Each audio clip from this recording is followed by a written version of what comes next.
Muito boa noite, seja bem-vindo ao Jornal 10. Vamos às manchetes. Arrancou hoje o ano judicial 2017-2018.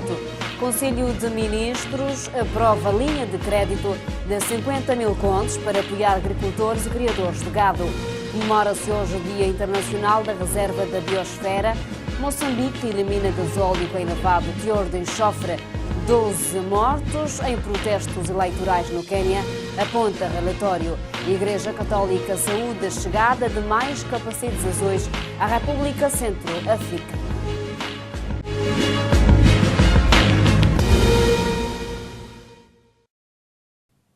Jornal 10, Atualidade Nacional, a abertura do ano judicial 2017-2018 arrancou esta sexta-feira na presença de várias personalidades jurídicas, diplomatas, políticos e figuras de renome nacionais.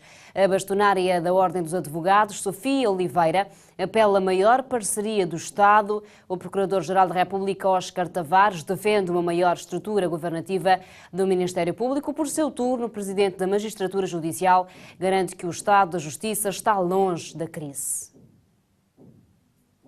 O Procurador-Geral da República, Óscar Tavares, defendeu hoje a introdução do crime de enriquecimento ilícito no orçamento jurídico cabo-verdiano e a alteração do diploma sobre os crimes de responsabilidade dos titulares de cargos políticos e equiparados. Tavares reclamou mais meios para o Ministério Público e para os órgãos da Polícia Criminal, que coadjuvam o Ministério Público e principalmente da Polícia Judiciária, que deverá ser reforçado o seu quadro de pessoal nas áreas de crimes de corrupção e criminalidade econômica e financeira. Aquele procurador fala no melhoramento da estrutura organizativa do Ministério Público. Atividade desenvolvida pelo Ministério Público em matéria de fiscalização da legalidade das despesas públicas e do julgamento de contas, e que brevemente será objeto de profunda transformação, requer maior e mais qualificada intervenção do Ministério Público como um fator potenciador de mais legalidade da ação do Estado e de transparência nos seus negócios. Não podemos continuar a ter magistrados do Ministério Público em regime de acumulação de funções junto dos tribunais de primeira instância e superiores, e em jurisdição tão distintas, que exigem cada vez mais qualidade de intervenção processual. Desafio de responder mais eficaz e com prontidão à pequena e média criminalidade. Desafios que requerem trabalhar com um objetivo estratégico, numa lógica de gestão para a obtenção de resultados. O combate à corrupção é uma tarefa do Estado, assegura Óscar Tavares. Entretanto, o relatório do Conselho Superior do Ministério Público revelou que no último ano judicial registrou-se uma redução pela primeira vez nos últimos 4 anos dos processos pendentes a nível nacional, na ordem de 1,6% ganhos do Estado de Cabo Verde. O Presidente Superior da Magistratura Judicial confessa que depois das igrejas, os tribunais são as instituições mais confiáveis para os cabo-verdianos. Os tribunais têm sido, depois das igrejas, as instituições nas quais mais confiam os cabo-verdianos. Conhecemos os nossos problemas, estão diagnosticados. Vamos enfrentá-los, mas sabemos para a satisfação de toda a nação cabo-verdiana, na certeza, porém, de que o respeito e a confiança que a generalidade dos cidadãos tributa às instituições judiciárias são superiores e sempre onde sobrepor largamente as tentativas veladas ou furtivas de desacreditar os tribunais e os seus titulares por causa do sentido de uma ou outra decisão com a qual não se conformou. A capacidade de resposta dos tribunais em Cabo Verde, deixando a nu um testemunho claro de que, se por um lado não se tem superado o número de entradas de processos, à exceção do ano judicial de 2013-2014, pelo menos o sistema tem acompanhado o crescente aumento da demanda dos serviços da justiça em Cabo Verde.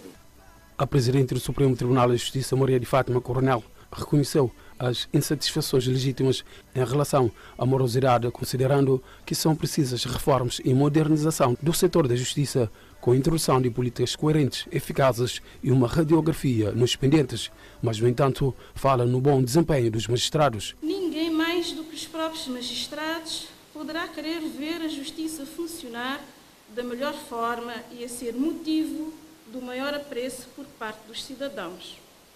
É, antes de mais, uma questão de autoestima pessoal, de prestígio e valorização social da sua profissão dentro e fora de Cabo Verde. Leva os magistrados a se colocarem ao lado dos que pretendem efetivas e profundas mudanças na administração da justiça no nosso país, no sentido de a tornar mais moderna, como é legítima aspiração dos cidadãos, mais responsável, como é próprio de um serviço público, mais transparente, própria de quem nada tem a esconder, mais eficaz e, sobretudo, mais célere na perulação e execução das decisões. A bastonária da Ordem dos Advogados de Cabo Verde, Sofia Lima, também notou a necessidade de uma justiça mais célere, tendo destacado a cooperação institucional e encontros regulares entre os órgãos dirigentes para discussão de diversos problemas do setor.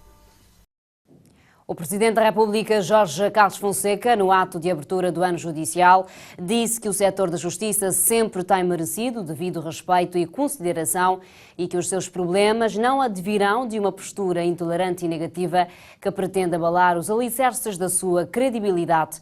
Quanto aos ganhos, os números de processos resolvidos comprovam. Numa sociedade democrática como Cabo Verde, é natural e salutar que todos se preocupam com a justiça. Foi assim as primeiras palavras proferidas pelo mais alto magistrado da nação. Jorge Carlos Fonseca assegura que os magistrados, apesar das limitações e dificuldades, têm merecido sempre o respeito pelo Estado cabo-verdiano e que, apesar dos problemas, não deverá seguramente abalar os alicerces da credibilidade e do seu prestígio. Os cabo-verdianos são, no geral, tributários do reconhecimento público, da sua isenção, independência e honestidade.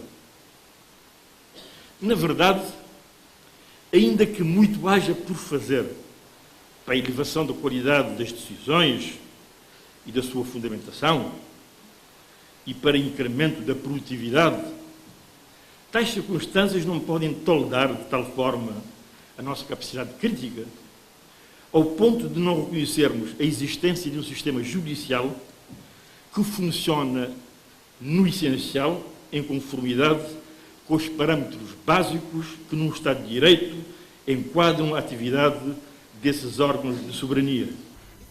A Inspeção Judicial é outro departamento que Jorge Carlos Fonseca pede para sua implementação de urgência, ciente dos serviços prestados pelo Ministério Público. Quanto aos números de dependência, ainda se registram, embora tenham-se medido esforços neste setor. O Conselho Superior da Magistratura Judicial assinala no seu relatório que o número de processos transitados para o próximo ano judicial aumentou ligeiramente de 11.896 para 12.196 ações da sua produtividade, enquanto os tribunais de comarca continuam a julgar um número de processos sensivelmente idêntico ao dos processos entrados, mantendo-se inalterável o nível de pendências. O Conselho Superior do Ministério Público registra que no ano judicial de 2016-2017 deram entrada a 26.375 novos processos de crime, tendo-se encerrados e definitivamente resolvidos 28.015 processos dessa natureza. O número de processos de crime pendentes diminuiu, passando de 102.153 para 100.513, mantendo-se, no entanto, em níveis ainda pouco razoáveis. O relatório elaborado pelo Conselho Superior do Ministério Público continua a manifestar a preocupação dessa entidade quanto à deficiente articulação com o Estado, a administração no quadro de processos cíveis, o que penaliza a defesa dos interesses do Estado em tais processos. Há alguns anos está em curso a concepção do sistema de informatização da Justiça, que certamente muito contribuirá para a superação das disfunções e burocracias que emperram processos judiciais. A efetivação desse sistema tem sido adiada, o que muito penaliza a celeridade processual. No que toca à assistência judiciária aos cidadãos com parcos recursos, Fonseca entende ser da inteira competência dos advogados e numa forte proximidade com o Ministério da Justiça. A Justiça, constitucionalmente consagrado, impõe aos poderes públicos que assegurem eficaz apoio aos cidadãos carenciados que não disponham de meios para contratar advogados, seja ao nível da representação judiciária, seja em termos de obtenção de informações quanto a direitos ou deveres, muitas vezes a partir de complexos textos legislativos. A Ordem dos Advogados tem, nos termos da Constituição e da lei, um papel importante nesta matéria e deve ser a interlocutora privilegiada do Governo. A Constituição da República impõe ao Conselho Superior da Magistratura Judicial e ao Conselho Superior do Ministério Público o dever de elaborar relatórios anuais sobre a situação da justiça em Cabo Verde, se bem que o relatório continua a manifestar preocupação dessas entidades quanto à deficiência de articulação com o Estado. O que foi avançado é que em Cabo Verde, tanto na justiça como outros setores, podem existir anómalas, condutas desviantes e ilícitas que requerem investigação e punição se justificado. Questionado o Presidente da República sobre o ataque feito por um dos altos dirigentes do Movimento para a Democracia, alegando que Jorge Carlos Fonseca tem mantido desleal com o partido que o abraçou rumo à conquista da presidência, Fonseca avança que não comenta essas inquietações e que nenhuma cabeça será enforcada. Muitos comentários da minha parte. Não penso que eu não... Repare, eu tenho a noção de que os ministros são propostos, são nomeados pelo Presidente da República, são propostos do Governo. E, portanto, não cabe ao Presidente da República estar a pedir cabeça a ministros. O Presidente da República tem uma avaliação que faz, como qualquer cidadão também faz, e no caso do Presidente da República uma avaliação mais ponderada, mas, pelo menos até este momento, nunca aconteceu que, nem falo de pedir a cabeça, mas nunca me passou por a cabeça estar, digamos, a exigir ou pressionar para a entrada ou saída de membros do Governo. Conheço perfeitamente as competências que cabem ao Presidente da República, o tipo de relacionamento que devo ter com o Governo, nomeadamente através do Primeiro-Ministro, mas naturalmente que o Presidente da República tem o papel que deve ter do ponto de vista da nomeação e a composição do Governo. O porta-voz do Conselho de Ministros, Fernando Elísio Freire, deixou saber hoje que foi aprovado um projeto de resolução que cria uma linha de crédito de 50 mil contos para apoiar os agricultores e criadores de gado. Esta é uma das medidas tomadas pelo Governo em relação ao mau ano agrícola. Desde o dia 6 de outubro foi divulgado e orçamentado um plano de emergência para mitigação da seca e mau ano agrícola e hoje o governo dá mais um passo, aprovando uma linha de crédito de 50 mil contos para apoiar os agricultores e criadores de gado. Ainda nesta linha, o porta-voz do Conselho de Ministros explica. Esta linha de crédito será gerida pelas instituições de microfinanças, através de um protocolo entre o governo e as instituições de microfinanças.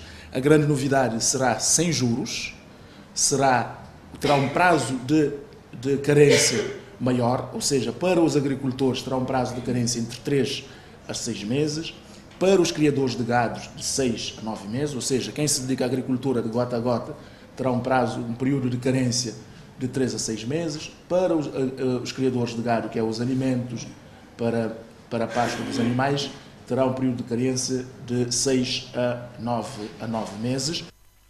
Fernando Elísio Freire salienta que esta é mais uma medida de forma consistente a ser tomado pelo Governo. Sobre a linha de crédito, garante que o prazo para decisão é de 48 horas. A partir do momento em que o agricultor ou criador de gado mete o seu pedido e está em condições de ser financiado, a instituição de microfinança em 48 horas disponibilizará o crédito. Portanto, é mais uma medida de uma forma consistente num conjunto de medidas que o Governo tem tomado. Esta linha de crédito será gerida pelas instituições de microfinanças em protocolo com o Governo e, segundo Elísio Freire, na próxima semana será feita assinatura. Para além dessa criação de linha de crédito, o Conselho de Ministros também aprovou um decreto-lei que visa instituir a uniformização da marca Tubarões Azuis para o uso obrigatório de todas as federações desportivas nacionais. O Conselho de Ministros, reunido esta quinta-feira 2, aprovou várias propostas de lei, entre as quais o projeto de resolução que reforça as medidas integradas de gestão e fiscalização do Parque Natural da Ilha do Fogo. A administração do Parque Natural do Fogo voltou a funcionar em Xande das Caldeiras quase 3 anos depois. A paragem se deveu à destruição do edifício sede na sequência da última erupção ocorrida 23 de novembro de 2014. O projeto prevê o reforço das medidas integradas de gestão e fiscalização do Parque Natural do Fogo. Aqui, na questão do Parque Natural do Fogo, é preciso sermos muito claros. É preciso que as autoridades tenham capacidade de intervir para impedir que haja uma descaracterização do nosso Parque Natural da Ilha do Fogo. Por isso mesmo, com esta resolução, o Governo vai reforçar e proibir a extração de inertes para a construção civil. Perante isto, Fernando Elísio Freire salientou que será realizada uma ação de formação para sensibilização e diálogo constante com as autoridades e com a população, ainda sobre as medidas integradas de gestão e fiscalização do Parque Natural do Fogo. O porta-voz do Conselho de Ministros explica. Juntamente com a equipa técnica do Parque Natural do Fogo, vamos articular com a polícia e com as Forças Armadas para se controlar a entrada e saída de veículos no Parque Natural do Fogo e na zona do risco, controle da ocupação de solos com edificações não autorizadas e disciplinar os chamados ou os serviços dos guias turísticos e também controlos das zonas do uso agrícola. Fernando Elísio Freire garante ainda estar em curso a criação de todas as condições para defender o referido parque. É de ressaltar que desde novembro de 2014 o serviço do Parque Natural do Fogo funciona na cidade de São Filipe e o seu regresso é tido como fundamental para a gestão da área protegida e para a implementação de projetos futuros nesse setor. É crescente o número de pessoas que utilizam fones de ouvido, consequentemente, a isso é crescente o número de pessoas com problemas auditivos. Isso porque o ruído só é inofensivo à saúde até o limite exposto por, no máximo, 8 horas ao dia. Mas um estudo mostra que fones de ouvidos podem ser mais prejudiciais à saúde do que o próprio barulho. Existem dois tipos de perdas auditivas relacionadas a excesso de ruído. Há a perda temporária, que normalmente atinge pessoas que ficam com muito tempo em ambientes fechados ou abertos com elevados níveis de ruído. E há a perda contínua, sem retorno da audição de forma natural, que tem grande chance de atingir os usuários de fones de ouvidos que abusam do volume e tempo de uso. Além dos usuários de fone de ouvidos, outros grupos correm grandes riscos de sofrerem problemas auditivos, como os jovens que frequentam casas noturnas e pessoas que trabalham em ambientes ruidosos, como DJs, onde normalmente a poluição sonora é maior do que acessível e as pessoas permanecem por longas horas nestes locais. A melhor forma de fazer o uso de fones, amenizando os efeitos prejudiciais, é optar por modelos que tenham um bom isolamento acústico e sempre utilizar os lados direito e esquerdo simultaneamente. O hábito de escutar apenas por um lado pode causar uma perda auditiva assimétrica, a qual se desenvolve gradativamente. Os fones não devem ser compartilhados e cada lado deve ser sempre usado no ouvido correspondente e nunca de forma invertida ou alternadamente. Isso porque evita a transmissão de possíveis doenças e infecções de um ouvido para o outro e entre pessoas. Também é de extrema importância lembrar de acondicionar os fones em locais limpos e higienizá-los antes e após o uso, de preferência com panos úmidos em álcool. Uma pesquisa realizada em uma universidade de Campinas, em São Paulo, no Brasil, encontrou cerca de 10.000 fungos e bactérias em fones de ouvidos. De acordo com o estudo, a falta de higiene dos objetos pode aumentar o risco de infecções. Em Cabo Verde, há um número crescente de crianças abandonadas que mendigam e vivem na rua, sobretudo nas ilhas de Santiago, São Vicente e Sal. Uma situação preocupante, de acordo com entidades que lidam com estes casos. Uma situação que pode ser resolvida com aposta nas famílias, de acordo com associações. Este fenómeno tem suscitado alguma preocupação no seio das associações que lidam com as crianças. Associações apontam a irresponsabilidade familiar, a falta de educação e a pobreza como fatores que condicionam a ida das crianças para mendigar e viver nas ruas. A situação de crianças na rua é um fenómeno muito preocupante. Que preocupa as organizações da sociedade civil, que preocupa o governo, que preocupa as câmaras municipais, e principalmente que preocupa também o ICA, que é a entidade que tem a responsabilidade pela implementação das políticas para a proteção da pequena infância e da criança de uma forma geral. Nós entendemos que a situação de criança de ir na rua tem a ver muito também com a família. Hoje nota-se a questão da desresponsabilização por parte dos pais, ou seja, pais de missionária, que não assumem as responsabilidades na educação e no seguimento das crianças. Nós também verificamos também que a escola, a educação também, não está cumprindo o seu papel. Além da pobreza da família, os nossos bairros não têm centros comunitários para a ocupação dos tempos livres das crianças que não estão na escola ou que estão na escola num período e o período contrário, a mãe não está em casa, essa criança fica completamente semi-abandonada na rua. Nós não temos assistentes sociais, psicólogos e educadores de rua para estarem na rua e trabalharem e verem a necessidade da criança e se dirigirem e o serviço, a instituição onde trabalham, traçar ou elaborar políticas para essas crianças. Em São Vicente, cerca de 112 crianças vivem e mendigam nas ruas, muitas vezes à procura do sustento devido ao problema do desemprego que assola o país, conforme avança o coordenador do Centro Novos Amigos do Mindelo. Em São Vicente existem muitas crianças de ir na rua. Essas crianças estão na rua à procura muitas vezes do sustento para a família, isso devido à situação do desemprego que afeta a ilha, mas também a situação de muitas vezes das famílias que são famílias que não funcionam, com algum problema do álcool, com algum problema de droga, mas também em situação de vulnerabilidade extrema. Porque se nós atacarmos, se trabalharmos com as famílias, responsabilizando as famílias, com programas de apoio às famílias, de facto poderemos conseguir debelar esse fenómeno que é a criança de ir na rua. Uma realidade também vivida na cidade da Praia, conforme explica a presidenta da ACRITES. Já foi uma realidade e acredito que ainda é uma realidade, porque as crianças que moravam na rua aos 16 anos foram para a cadeia de São Martinho.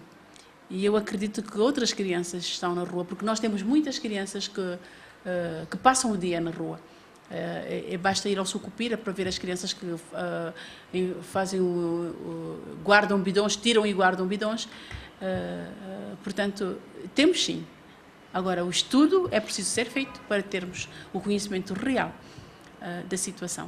Este é um problema que traz consequências graves para a criança, como também para a sociedade em geral, e que tende a agravar com os problemas do mau ano agrícola e da falta de emprego. A Fundação Amílcar Cabral e a UNICEF realizaram esta sexta-feira um fórum subordinado ao tema Desafios da Prevenção do Património e Desenvolvimento do Turismo Sustentável. Este enquadra-se no projeto Cabo Verde, História, Cultura e Ambiente para um Turismo Sustentável, financiado pela União Europeia. 2017 foi instituído pela ONU como um ano internacional para o desenvolvimento do turismo sustentável, reconhecendo o papel e a importância que o turismo tem para o estabelecimento de um mundo mais justo e mais solidário. Isso para que haja um crescimento mais inclusivo do qual a população possa participar. Neste sentido, realizou-se este fórum. Para a coordenadora Tatiana Neves, o objetivo é discutir a questão do turismo sustentável e, mais concretamente, a relação entre o turismo e a cultura. A cultura é algo que nos diferencia, a nossa cultura. A sua riqueza pode ser transformada num ativo para o desenvolvimento do turismo em Cabo Verde. O turismo no nosso país está concentrado em duas ilhas, não é? As ilhas balneares, o Sal e a Boa Vista, com todos os inconvenientes que já se conhecem.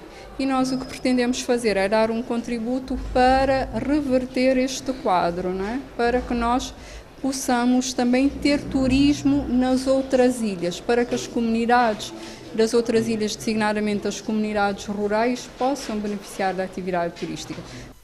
Este ano o país enfrenta uma grande seca e, segundo esta coordenadora, o turismo nas zonas rurais pode funcionar como um complemento ou alternativa para essas populações. Mas para isso, o primeiro passo a ser dado é levar o tema às universidades e a UNICV é uma delas. Estabelecemos uma parceria que consideramos ser muito feliz com a Universidade de Cabo Verde, porque a Universidade é um centro por excelência de investigação, não é? E com a Universidade pode-se promover a reflexão, o estudo sobre a realidade turística cabo-verdiana e, sobretudo, a Universidade pode dar um contributo importante ao nível da inovação, da promoção da inovação.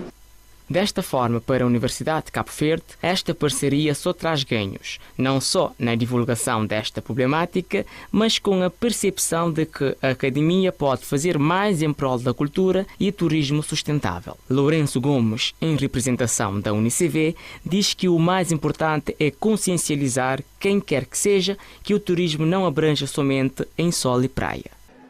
O que Cabo Verde tem para oferecer não se centra-se apenas no turismo de sol e praia.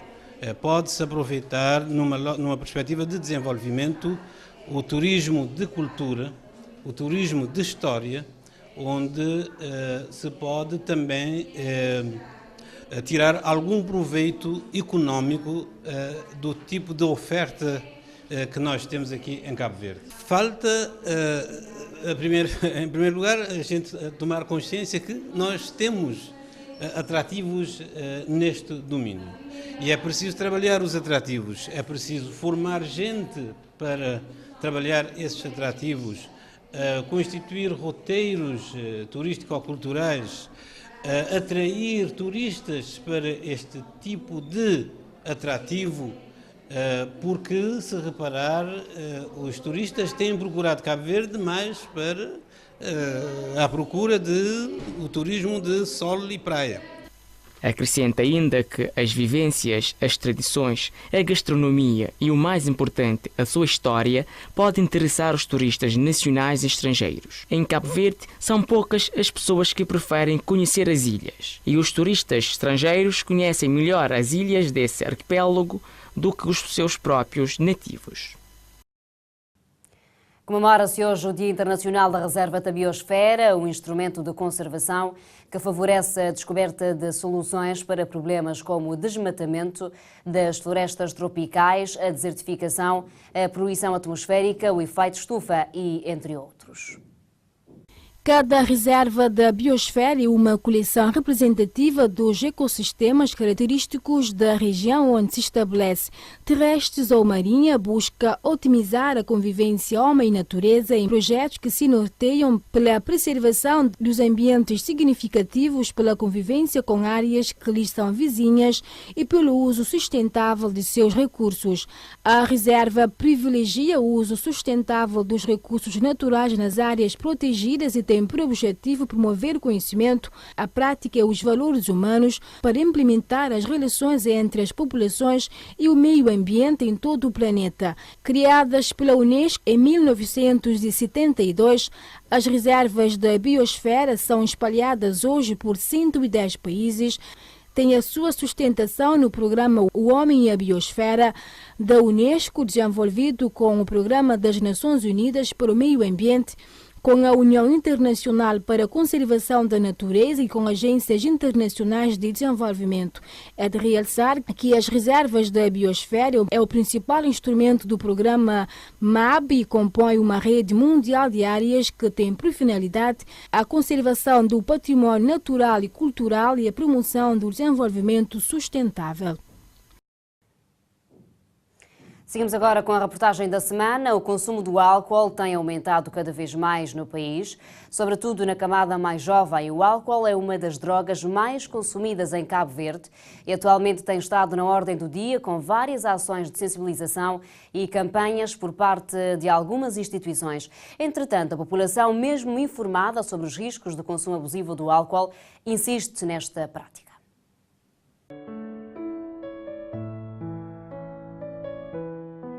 O consumo abusivo do álcool é uma das principais causas da morte em Cabo Verde e considerado um problema grave para as famílias, afetando mais de 60% da população do arquipélago. Atualmente, muitos jovens, sobretudo adolescentes, têm consumido o álcool cada vez mais cedo, uma realidade que tem levado muitos jovens e até mesmo adultos ao abismo. O álcool é a droga mais consumida em Cabo Verde, com taxa de prevalência de 63,5%, particularmente no grupo de 15 a 34 anos. No conjunto da população, 81,3% dos homens e 49,5% das mulheres consumiram bebidas alcoólicas ao longo da vida. Uma situação que algumas instituições ligadas a esta problemática consideram grave. É um problema muito sério, um problema que tem criado muitos outros problemas e, não obstante se saber que é um problema evitável, ele continua fazendo muitos males em termos de saúde das pessoas, em termos da estabilidade das famílias, em termos do desempenho profissional, em termos do acesso cada vez mais cedo dos jovens e crianças ao seu consumo, e a avaliação que nós fazemos é uma de grande preocupação no país. Nesse momento, o alcoolismo, segundo o Ministério da Saúde, é uma das 7 primeiras causas de mortalidade no país, né? E a nível de trabalho, por exemplo, o Instituto Nacional de Previdência Social, há alguns anos, informando a nossa sociedade cabo-verdiana, e cada vez mais pessoas se reformam por incapacidade, né? E na causas de incapacidade está o problema de álcool por detrás, mesmo que na causa final estão várias doenças ou problemas, né, de saúde. Mas a causa, uma das grandes causas por detrás disso é o consumo abusivo do álcool e o próprio alcoolismo. O alcoolismo tem vários efeitos negativos na saúde física e psíquica que, na maioria das vezes, causam prejuízos graves nos vários contextos em que a pessoa se move, sejam elas laboral, familiar ou social, e que estão relacionados com a exclusão social, acidentes de trabalho, comportamentos agressivos, entre outros. O que me intenção nota realmente é aquele auto-bullying que bota nota nas pessoas lá. Ou seja, é pessoas que estão auto-recriminando essas cabeças. Tem pessoas que às vezes já que têm mais motivação para viver, para trabalhar, para se nascer de sociedade, para se nascer de família. E pessoas que já se bebe para morrer bebe é o único momento que está sendo feliz. É o único momento que está traz algum prazer de vida. Então, e psicologicamente que as pessoas que têm uma autoestima bastante baixa. E ele fica tipo de um bolo de neve. A hora que você interrogar-se, que leva-se a beber, deixa eu ver, é um autoestima baixo, depois fica um ciclo vicioso. Se você bebe, se a autoestima está baixa, por quê? Porque a família está por lá, a sociedade está por lá, a sociedade está de boa, o trabalho também está por lá, até um certo ponto. Danos físicos. Todo o aparelho digestivo pode ser comprometido. Digamos, da boca à extremidade anal, o fígado, pâncreas, os músculos, os nervos. Em termos psicológicos, a gente vê alteração de comportamento, pode levar até aquilo que a gente chama de psicose alcoólica, o coração, a tensão arterial, quer dizer, praticamente todo o organismo pode ser afetado pelo uso abusivo do álcool. O exame psicológico não é um problema que aparece de imediato, ou seja, aparece já silenciando, demonstra através de alguns sinais, mas também há outros males que vêm, como por exemplo a nível educacional, muitos acabam por deixar a escola ou reprovar, mas também problemas familiares e, obviamente, problemas sociais, através de alguns comportamentos de risco, nomeadamente delinquência, nomeadamente o consumo de outros tipos de substâncias ilícitas, nomeadamente o que é mais consumido aqui em Cabo Verde é a padinha, não é? Roubos, ou seja, isso acontece quanto mais cedo se consome, há tendência de acontecer um certo de risco no seu desenvolvimento, digamos assim, do próprio indivíduo. O alcoolismo é também uma das 7 primeiras causas da morte no país. No sentido de combater o flagelo, as autoridades e algumas associações têm vindo a levar a cabo uma série de atividades para sensibilizar a população aos malefícios do álcool. Hoje, mas também no passado, ele é algo aceito e nem sempre uma sociedade entende, percebe esse problema logo, né? Até ele é incentivado, né? Socialmente, não tem eventos sociais que está fazendo onde consumir álcool, ele é incentivado e ele até às vezes é um fator, um motivo até também do próprio evento social. Então, nós estamos a prevenção é fundamental e é isso que não tem feito, né? Quer nas escolas, quer na comunidade, quer na comunicação social, tenta alerta e ajuda e leva consciência. Mas, de facto, o país vive uma situação muito séria, muito grave, derivado desse consumo abusivo de bebidas alcoólicas, onde os mais vulneráveis, particularmente crianças e jovens, né, na fase ainda de crescimento, né, e de afirmação como cidadãos, é mais afetado. O primeiro ganho mais visível é o facto dessa campanha ter contribuído, não é apenas ela, naturalmente, a outras atividades, a ações de estruturas de saúde, de ONG e de outras entidades religiosas, comunitárias, mas a campanha indiscutivelmente tem contribuído junto com essas outras intervenções para que o problemático do alcoolismo viesse para as preocupações gerais, quer dizer, tivesse uma certa visibilidade, porque nós temos esses problemas há muito tempo, mas era um problema que a gente ia vendo, sentindo, mas que não tinha, não era colocado na ordem do dia, como está sendo agora, graças à iniciativa. Para além desse lado da sensibilização, existem organizações, como é o caso do Hospital Trindade, que oferece tratamentos de forma gratuita a pessoas alcoólatras no país. De acordo com o clínico-geral deste hospital, cerca de 70% das camas são ocupadas por alcoólatras. Tem aumentado, é verdade, para morrer, se me fazer uma estimativa assim por alto. Normalmente nós temos sempre um universo de 60-70% de camas que é ocupado na Trindade tem a ver com o alcoolismo, na maior parte das vezes, ok? E aquele número, na verdade, poderia ser muito mais cheio, tendo em conta que a maioria parte de usuários ou pessoas que têm problema de alcoolismo ainda esse que está a fazer por aquele serviço, porque tem tudo um tabu à volta de serviço de Trindade e de doenças psiquiátricas e pessoas se recusam categoricamente de procurar serviços de Trindade. Então não tem ainda uma minoria que está a fazer procura, mas dentro daquela minoria é um número bastante alarmante. Muitos têm criticado a forma como se tem feito a fiscalização do cumprimento da lei que proíbe a venda de bebidas alcoólicas a menores e do papel das famílias no meio disso tudo. Esta fiscalização, ela tem que ultrapassar o âmbito do poder público e do Estado. Tem que haver uma fiscalização familiar, ou seja, as crianças têm que ser acompanhadas desde pequenas. As escolas têm que fazer a sua parte também.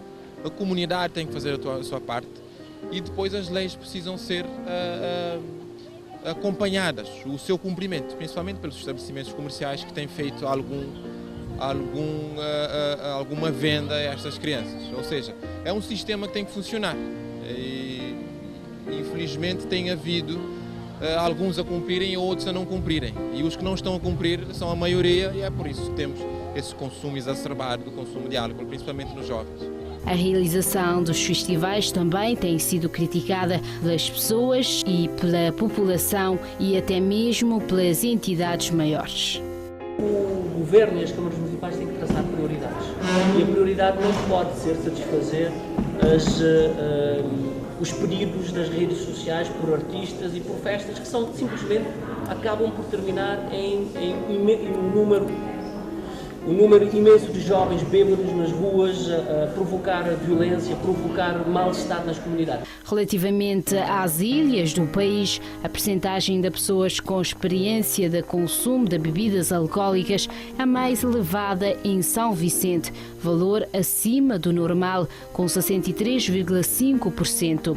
A cerveja, com 86,4%, é a substância mais consumida, segundo dados de um relatório de 2013. Seguem-se os licores e coquetéis com 71%, o vinho com 68% e o grog com 41%. A taxa de mortalidade, segundo dados divulgados pelo INE relativamente a 2015, é de 63%, com maior incidência na faixa etária de 50 a 59 anos, com 28,26%.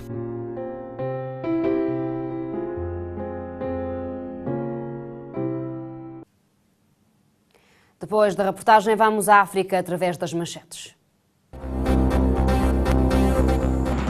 Libéria. Político da oposição Charles Brumskin exige substituição de membros da Comissão Nacional Eleitoral depois de questionar as suas ações durante a disputada primeira volta presidencial.